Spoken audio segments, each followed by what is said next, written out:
This episode of Ghost Town may contain disturbing or graphic descriptions which may not be suitable for all audiences. Please use discretion while listening. Don't answer the phone. I'm Jason Horton. I'm Rebecca Lieb. And this is Ghost Town.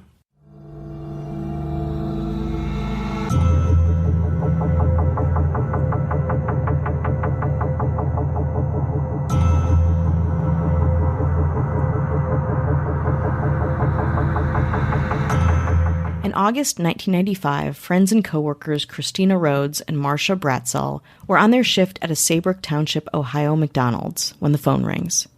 McDonald's manager James Turcotte picks up the phone, talking intensely to the person on the other end of the line. The girls, both minors, are separately asked into Turcotte's office, and Turcotte tells each girl that he's on the phone with the sheriff's deputy. In both cases, the teenagers were handed the telephone and told that a customer's change purse was reported stolen. Then, over the phone, the deputy instructs each girl to allow Turcotte to strip search them. While Bratzel suspiciously agreed to an over-the-clothes pat-down, Rhodes was humiliatingly partially strip searched by the adult Turcotte, a scared teenager complying with a mysterious person through a phone receiver by way of her own manager. The call to the Saybrook Township McDonald's was one of the first of many requests from a mysterious caller to fast food restaurants all over the United States. Calls that would become a kind of traumatizing social experiment, testing work constructs, gender and age relations, and ultimately demonstrating insane abuse of power. Today we're talking about the Strip Search McDonald's phone scam. The first reported instance of the strip search phone scam also occurred in Saybrook Township, Ohio, just a year before Rhodes and Bratzel's fateful phone call. Two more calls were reported in 1995, one in Devil's Lake, North Dakota, and another in Fallon, Nevada. That same year, a man claiming to be a county deputy sheriff called a Pizza Hut in Starkville, Mississippi, and accused an employee of stealing money from a customer. The manager of the restaurant was called to the Pizza Hut and was asked to strip search that employee. More and more phone calls of this nature started trickling in. All in all, over 70 calls were reported in 30 states between the years of 1994 and 2004. And they would all be fairly similar. A male caller who identified himself as a police officer or other authority figure asking for a manager or supervisor. The caller would then solicit their help in detaining an employee or customer, saying that the employee or customer was suspected of a crime, like theft or drug possession. The caller, again asserting his role as a police officer or investigator, would give the restaurant or business manager a generic description of who he was looking for. Typically, that person was a young woman who was currently employed there. The manager, of course, would recognize at least one of the many young women who worked under his supervision. Keep in mind these jobs were often entry-level, minimum-wage fast food positions, jobs many younger people might hold. Then the caller would ask the manager to search the suspected person. Quote-unquote search would start as a strip search, but might gradually become more invasive and often sexual. Eventually, the situation would escalate and the caller would put the manager in a position where he would do almost anything the caller asked. Spanking, kissing, inappropriate touching, oral sex, and more. These excruciating instances might last hours before the participants of the strip search realized that the person on the other line was not an officer of the law at all, but a random stranger, and their traumatic experience part of a perverse hoax. On December 16, 1999, in Blackfoot, Ohio, a phone call to a pizza parlor from someone identifying as Officer Davis for the Blackfoot Police Department accused a 16-year-old female server of stealing a woman's purse with a $50 bill in it earlier that evening. The caller convinced the manager to strip search the employee and to provide detailed descriptions of her naked body. The incident mercifully ended when a 22-year-old male colleague of the victim came into the office and stopped the search, confronting the caller before they ultimately hung up. On November 30th, 2000, a female McDonald's manager in Litchfield, Kentucky, undressed herself in front of a random customer. The caller had convinced her that the customer was a, quote, suspected sex offender, and that the manager needed to, quote, bait them so that undercover police officers could arrest them. In 2001, the manager of a Hooters in Charleston, West Virginia, told two female employees that a police officer had called the restaurant and reported a stolen change purse. The caller told the women to strip in front of the manager and said they'd arrest them if they didn't cooperate. In December 2001, a supervisor for an Indianapolis area Burger King restaurant strip searched a part-time 15-year-old female employee in front of her coworkers. I'm sure you know where this is going. because a, quote, policeman called in claiming the employee stole a purse. The caller asked for a description of the employee's hair and tan lines during the event. At first, officers didn't believe these calls were scams at all. They just thought the managers were being creepy, manipulative, abusive assholes, illegally wielding their power. But dozens of calls came in over the years, all perversely similar. Because of that, law enforcement began to believe one man was behind the scam. And the man was persistent. By 2004, Burger King, Applebee's, Neighborhood Grill and Bar, and Taco Bell had already all been scammed. And McDonald's had received calls to at least 17 different stores. In November 2002, a manager at a Taco Bell in Statesboro, Georgia, received a call from a detective claiming that a purse had been stolen from the lobby by a young woman who worked there. The manager then proceeded to take their 19-year-old female employee to his office, where he stripped her of her uniform, reading the clothes tags for the caller on the other end, and put her clothes tags in the company's safe. Then the caller told the manager to have the employee exercise before rubbing and inspecting most of her body, claiming to see if any sweat would reveal, quote, green residue on her body, indicating contact with stolen money. In February 2003, a phone call was made to a McDonald's in Hinesville, Georgia. The female manager, who believed she was speaking to a police officer who was with someone from the restaurant's upper management, took a female employee into the women's bathroom and strip-searched her. She also brought in a 55-year-old male janitor who conducted an intimate body cavity search of the woman to, quote, uncover hidden drugs. On June 3, 2003, a Taco Bell manager in Juneau, Alaska, received a call from a man who claimed to be working for Taco Bell, investigating drug abuse at the restaurant. The manager then picked a 14-year-old female customer, whom he believed to have drugs, strip-searched the customer, and made her perform several lewd acts at the caller's request. In July 2003, a Winn-Dixie grocery store manager in Panama City, Florida, received a phone call instructing him to bring a female cashier, who matched a description provided by the caller, into an office where she was to be strip-searched. The cashier was forced to undress and assume various poses as part of the search. The incident ended when another manager entered the office to retrieve a set of keys and was shocked by what was going on. They made their colleagues stop the search and hang up on the call immediately.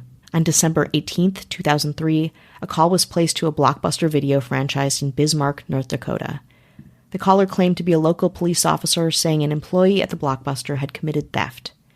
They asserted that the employee could be searched by a manager because of Blockbuster's special, quote, privacy policy. Then, the female employee was taken to the back office where she was subsequently strip-searched both by the manager and a male coworker. In February 2004, 4 separate Wendy's restaurant branches within Plymouth County, Massachusetts, were the targets of a strip-search phone call hoax in the course of one single night. All of this is absolutely horrible. Thankfully, the strip-search McDonald's caller would soon be stopped, but not before one last horrific incident. We'll talk about it after the break. Hi, hello, how are you doing? Hello. We're checking in. How's it going out there? Is it in the free world? Okay. Yes. In the free and open, beautiful world out there. It's a free market. It's true. It's true. Everyone's doing their thing. How are our free market capitalists doing today? That's good. We're in a little socialist bungalow here and just wanted to bridge the gap. Comrades. That's right. That's right. We are your comrades. Don't ever forget it. We want to say hello to anyone who's listening, supporting us, spreading the good word of Ghost Ghost Town. Thank you. Thank you very, very much. We want to say a good old-fashioned hello to our government. Absolutely. Always. Without which we would not know what we'd be. Would we even plug anything in? Would we know? No. What would we be doing this for? We have statues of them, just like our comrades. That's true. We got busts, we got pillars, we got amphorae with their faces carved in. You should see this place. We got tasteful artwork. Oh, always. The mayor's, whose favorite capitalist movie is Money Train, featuring the 2 people that are in the movie Money Train. I don't know who's in it, but it's called Money Train. There's money in it and there's a train. What else do you need? To know who's in it other than that. That would be Ashley Matson. Hello. And the next mayor, whose capitalist movie is Moneyball. There's Jonah Hill. Sure. Is that even about Capitalism? It's about money balls. Fair. You know? Good. I think it's about baseball, from what I remember. Yeah, money and balls. What else do you want? To know who's in it. Oh. That'd be Cat Joselle. Hello. Next capitalist movie mayor is... I'm going a different direction. Brewster's Millions. You familiar with that movie? I am familiar with that movie. Love that movie. Great movie. It's depending on what side you are, it's both pro capitalism and also pro is money important? Wow. The answer is yes. That's Richard Pryor is in that one. Okay, good. We're getting there. That's Kelly Meehan. Hello. Our next capitalist movie. For a Fistful of Dollars. Oh, the spaghetti Western. Yeah. This is an interesting journey you're taking us on. Probably Clint Eastwood. Yeah, no, that's right. Yeah, that's right. Okay. Well, that'd be Casey Weber. Hello.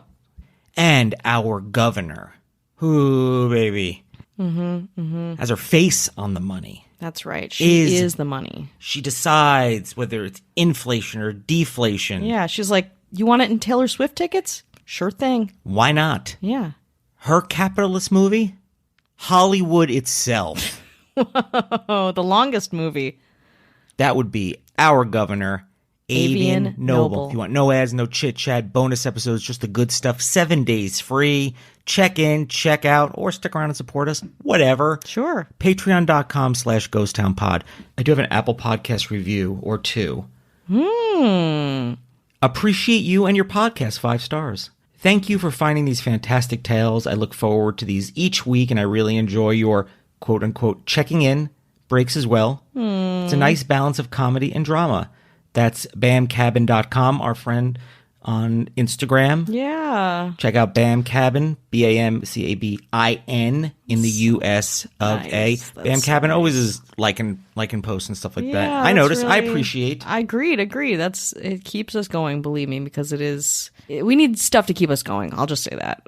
Unraveling the Unexplained. Must subscribe. 5 stars. Ghost Town Podcast is an absolute gem for anyone who loves a good mystery. Oh. With historical depth, Jason Horton and Rebecca Lieb are a dynamic duo, seamlessly combining their passion for paranormal experiences and weird historical events. Their storytelling is top-notch, and they manage to strike the perfect balance between thrilling and educational. Each episode takes you on a thrilling adventure from deserted amusement parks to the darkest true crimes in history. Did we write this? Sometimes I think, is AI like kind of taking over and being like, you need a review?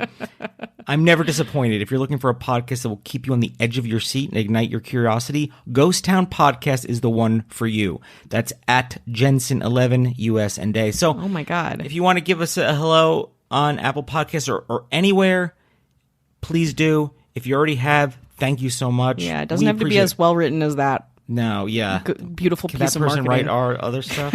I know. Can we hire you? Please.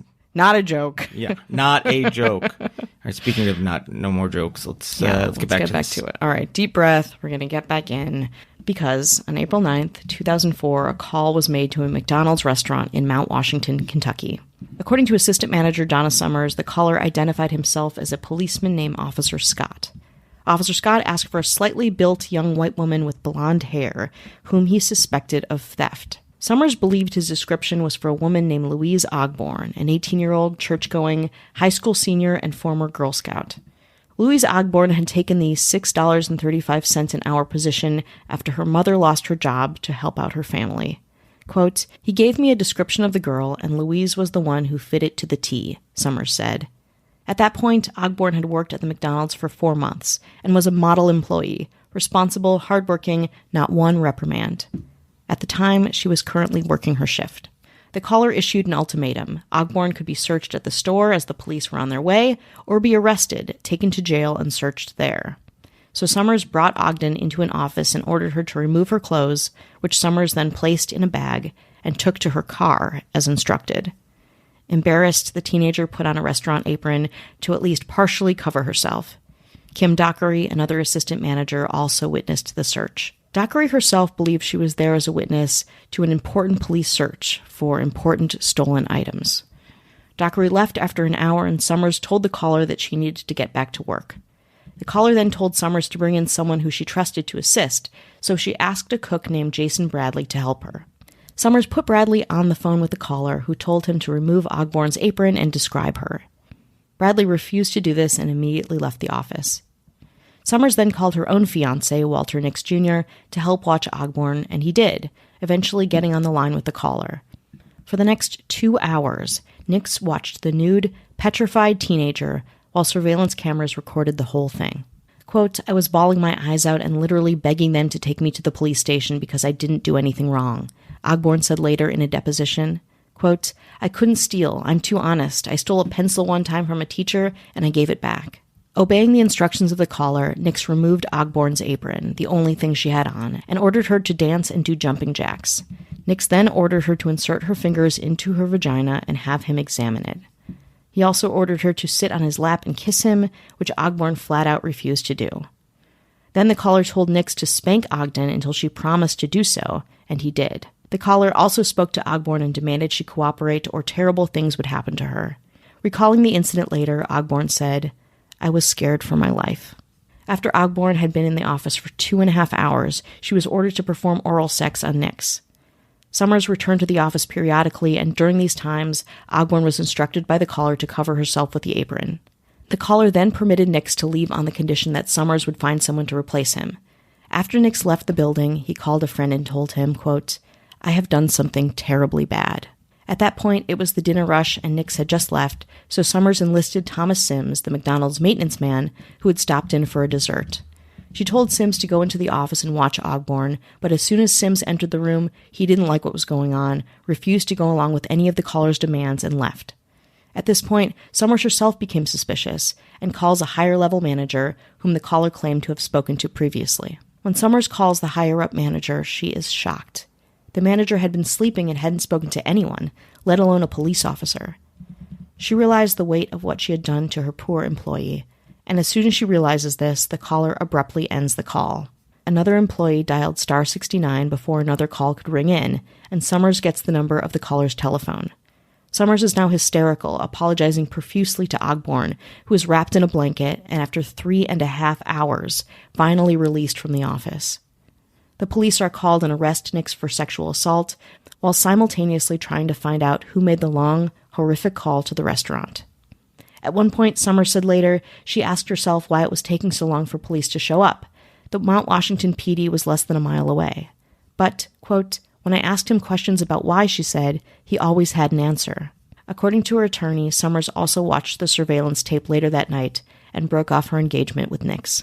After a simple internet search, Mount Washington police realized how many similar incidents have happened like this over the years. Using the star 69 callback information, police determined that the call has originated from a supermarket payphone in Panama City, Florida, using an AT&T phone card.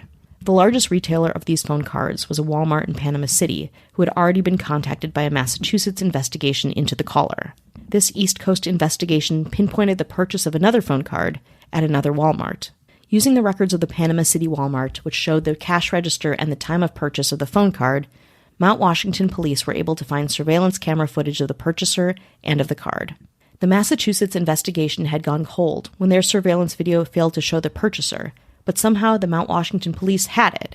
It doesn't make any sense to me why Mount Washington would have it and Massachusetts wouldn't, but okay. The purchaser in the Panama City video was wearing a correctional officer's uniform for like a private security firm, and the man in the uniform is seen buying both cards. Videos and still photographs from the two Walmarts where the two cards were purchased were compared. The man is identified as David R. Stewart, a husband with 5 children, who is arrested soon after.